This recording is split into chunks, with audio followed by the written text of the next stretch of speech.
Je suis le bon berger qui donne sa vie pour ses brebis.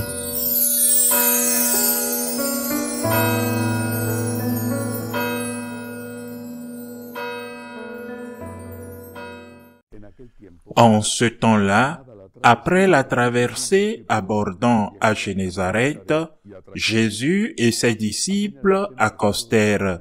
Ils sortirent de la barque et aussitôt les gens recoururent à Jésus. Ils parcoururent toute la région et se mirent à apporter les malades sur des brancards, là où l'on apprenait que Jésus se trouvait. Et dans tous les endroits où il se rendait, dans les villages, les villes et les campagnes, on déposait les infirmes sur les places. Il le suppliait de leur laisser toucher, ne serait-ce que la frange de son manteau, et tous ceux qui le touchèrent étaient sauvés. Acclamons la parole de Dieu.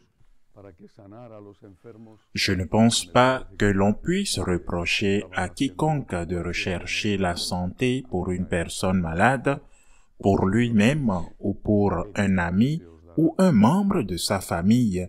Les gens qui sont venus à Jésus pour guérir les malades, me semble-t-il, faisaient ce que n'importe lequel d'entre nous aurait fait. Jésus dit, « Demandez et on vous donnera ». Il nous enseigne que lorsque nous nous tournons vers lui, il nous donne le réconfort et la force dont nous avons besoin.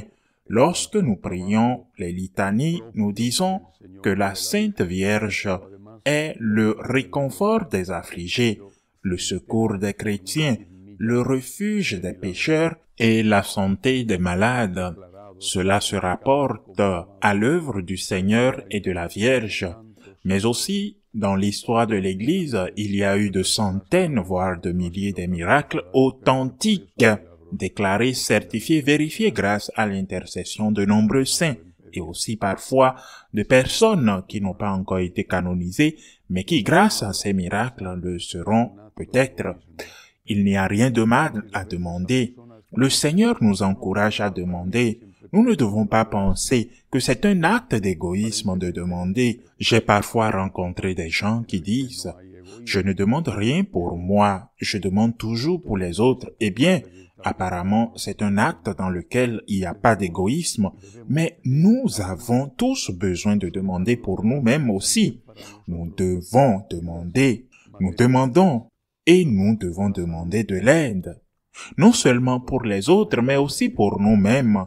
De l'aide matérielle, du travail, de la santé et surtout, et c'est le plus important, l'aide spirituelle. Je crois que c'est cela le plus important de ce que nous enseigne l'évangile d'aujourd'hui, de ce que souligne l'évangile d'aujourd'hui.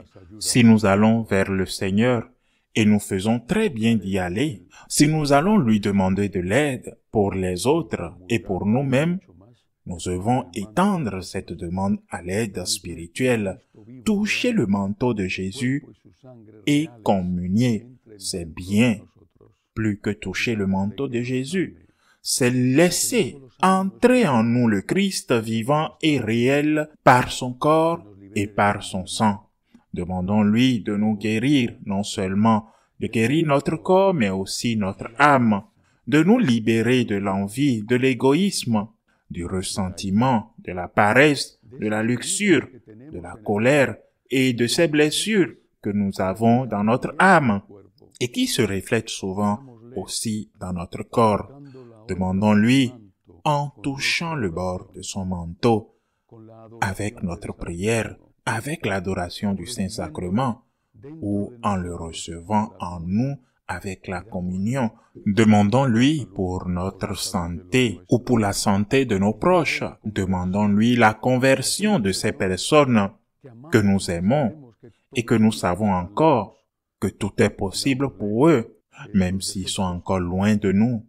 Demandons-lui que ces défauts qui blessent ces personnes soient guéris ou que les défauts que nous avons qui nous blessent et qui blessent aussi les autres soient également guéris. Demandez et l'on vous donnera, mais ne demandons pas seulement les choses matérielles, car le plus important est la santé de l'âme, dans laquelle réside souvent aussi la santé du corps. Et enfin, demandons et demandons, mais rendons grâce. Après avoir demandé, demander c'est bien, et être reconnaissant c'est encore mieux. Demandons et soyons reconnaissants après. Demander et être reconnaissant, offrir à Dieu tout ce que nous avons, c'est le chemin que nous devons suivre pour être vraiment d'authentiques enfants de Dieu. Demander avec confiance, être reconnaissant pour ce que nous avons reçu et offrir en juste compensation par amour que Dieu a eu pour nous. Ainsi soit-il.